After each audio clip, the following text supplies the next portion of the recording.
नमस्कार मित्रों, जीवन और मृत्यु एक ऐसी यात्रा है जिसे हर जीव को तय करना होता है। यह सत्य है कि मृत्यु एक ऐसा पड़ाव है जिसे कोई भी टाल नहीं सकता। लेकिन क्या आपने कभी सोचा है कि मृत्यु के बाद आत्मा के साथ क्या होता है? क्या यह यात्रा इतनी ही सरल होती है या इसके पीछे कई गहरे रहस्य छिपे हैं? गरुड़ पुराण हमें इन सवालों के उत्तर विस्तार से प्रदान करता है। इसमें न केवल आत्मा के शरीर छोड़ने की प्रक्रिया का वर्णन है, बल्कि यह भी बताया गया है कि कैसे यमदूत आत्मा को लेकर यमलोक की कठिन यात्रा पर निकलते हैं। आज के इस वीडियो में हम जानेंगे मृत्यु के क्षण में आत्मा के अनुभव, यमदूतों के आगमन और यमलोक यात्रा का विस्तार, और अंत में यमराज के दरबार में आत्मा के कर्मों का लेखा जोखा। तो आइए इस रहस्यमय यात्रा की शुरुआत करते हैं, जहां हर सवाल का जवाब हमारे प्राचीन शास्त्रों में छिपा है। मृत्यु का क्षण। मृत्यु का क्षण जीवन का अंतिम सत्य है, जिसे हर प्राणी को स्वीकार करना पड़ता है। गरुड़ पुराण में बताया गया है कि जैसे ही मनुष्य की अंतिम सांस रुकती है, आत्मा शरीर से अलग होने लगती है। इस पल में व्यक्ति का पूरा जीवन, उसके किए गए अच्छे और बुरे कर्म एक चलचित्र की तरह उसके सामने प्रकट होते हैं। शरीर से आत्मा का अलग होना। जब आत्मा शरीर से बाहर निकलती है तो मनुष्य एक क्षणिक शांति का अनुभव करता है, लेकिन वह अपने भौतिक शरीर और आसपास के परिजनों को छोड़ते समय असमंजस में रहती है, मानो उसे यह समझने में थोड़ा समय लग रहा हो कि अब वह इस दुनिया में नहीं है। कर्मों का आभास। मृत्यु के समय मनुष्य के अच्छे कर्म उसे शांति और संतोष का अनुभव कराते हैं, जबकि बुरे कर्म आत्मा को डर और पीड़ा में डाल देते हैं। ऐसा कहा गया है कि आत्मा इस समय पश्चाताप के भाव से भी गुजरती है कि अगर जीवन में और अच्छे काम किए होते तो यह यात्रा आसान होती। आत्मा की 13 दिनों की यात्रा। गरुड़ पुराण में बताया गया है कि आत्मा को यमलोक तक पहुंचने में 13 दिनों का समय लगता है।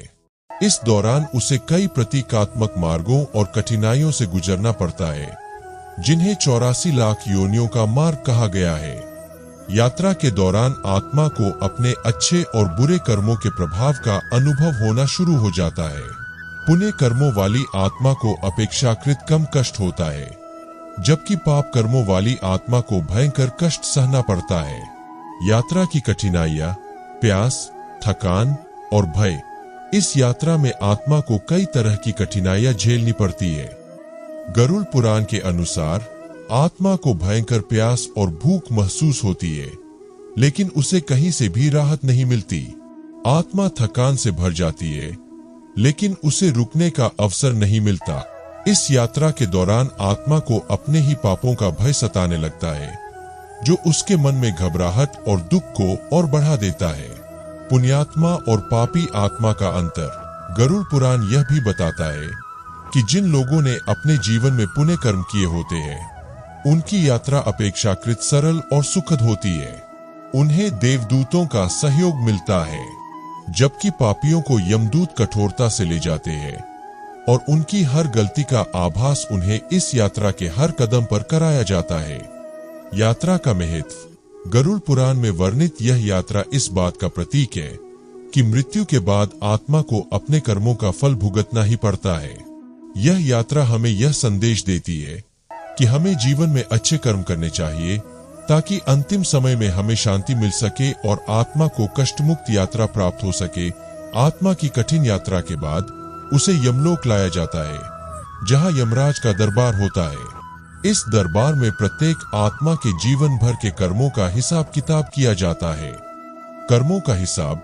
यमदूत आत्मा को यमराज के सामने पेश करते हैं और चित्रगुप्त उसके कर्मों का पूरा लेखा जोखा प्रस्तुत करते हैं। यह लेखा केवल अच्छे और बुरे कर्मों का ही नहीं, बल्कि व्यक्ति के विचारों, इरादों और अनजाने में किए गए कर्मों का भी होता है। किसी ने दान पुण्य, सेवा, ईमानदारी और परोपकार किया हो तो उसे अच्छे कर्मों में गिना जाता है। वहीं धोखा, पाप, झूठ, हिंसा और स्वार्थी व्यवहार जैसे बुरे कर्मों का भी पूरा हिसाब रखा जाता है। स्वर्ग, नरक या पुनर्जन्म का निर्णय यदि अच्छे कर्मों का पल्ला भारी हो तो आत्मा को स्वर्ग की प्राप्ति होती है, जहां उसे दिव्य सुखों का अनुभव होता है। यदि बुरे कर्म अधिक हो तो आत्मा को नरक भेजा जाता है, जहां उसे उसके पापों के अनुसार दंड दिया जाता है। जिन आत्माओं का कर्म संतुलन में नहीं होता, उन्हें पुनर्जन्म के चक्र में डाल दिया जाता है ताकि वे अपने कर्म सुधार सके। न्याय का महत्व।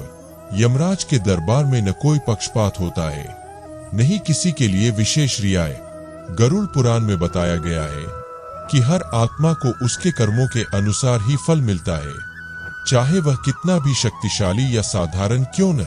गरुड़ पुराण हमें यह सिखाता है कि मृत्यु जीवन का अंत नहीं, बल्कि आत्मा के लिए एक नया चरण है।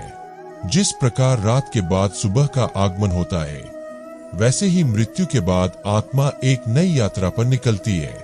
पुराण के अनुसार आत्मा अमर है और उसका यह संसार केवल एक अस्थायी पड़ाव है। हमारे जीवन के कर्म इस बात को तय करते हैं कि मृत्यु के बाद आत्मा को कैसी यात्रा करनी होगी। सत्कर्म आत्मा को शांति और मोक्ष की ओर ले जाते हैं, जबकि बुरे कर्म आत्मा के लिए कष्ट और बाधाएं उत्पन्न करते हैं। इसलिए जीवन के हर क्षण में हमें इस बात का ध्यान रखना चाहिए कि हमारे कर्म न केवल हमारे वर्तमान को संवारे, बल्कि मृत्यु के बाद की यात्रा को भी सरल और सुखमय बनाए। गरुड़ पुराण इस तथ्य पर भी जोर देता है कि जीवन में अहंकार, लोभ और क्रोध से दूर रहना चाहिए। सत्य, दया, परोपकार और विनम्रता को अपनाकर हम न केवल अपने जीवन को श्रेष्ठ बना सकते हैं, बल्कि आत्मा को उस परम शांति की ओर ले जा सकते हैं जिसे मोक्ष कहा जाता है। मृत्यु का भय केवल अज्ञानी मन को परेशान करता है। जो मनुष्य यह समझ जाता है कि मृत्यु एक द्वार है नया जीवन प्राप्त करने का या मुक्ति पाने का, वह बिना किसी डर के जीवन के हर क्षण को जीता है। गरुड़ पुराण हमें यह प्रेरणा देता है कि जीवन में सदैव अच्छे कर्मों का चयन करें ताकि आत्मा को शांति, सुख और मोक्ष की प्राप्ति हो। तो दोस्तों, गरुड़ पुराण के इस पहले भाग में हमने जाना कि मृत्यु के समय आत्मा के साथ क्या होता है और उसकी यमलोक यात्रा कैसी होती है। अगली कड़ी में हम विस्तार से समझेंगे कि कर्मों के आधार पर आत्मा को स्वर्ग या नरक में कैसे भेजा जाता है और पुनर्जन्म की प्रक्रिया क्या होती है। अगर आपको यह वीडियो ज्ञानवर्धक और रोचक लगा हो तो इसे लाइक करें, अपने मित्रों और परिवार के साथ शेयर करें और हमारे चैनल को सब्सक्राइब करना न भूलें ताकि आप अगले भाग को मिस न करें। अपने सुझाव और विचार कमेंट सेक्शन में जरूर लिखें। आपकी प्रतिक्रिया हमारे लिए बहुत महत्वपूर्ण है।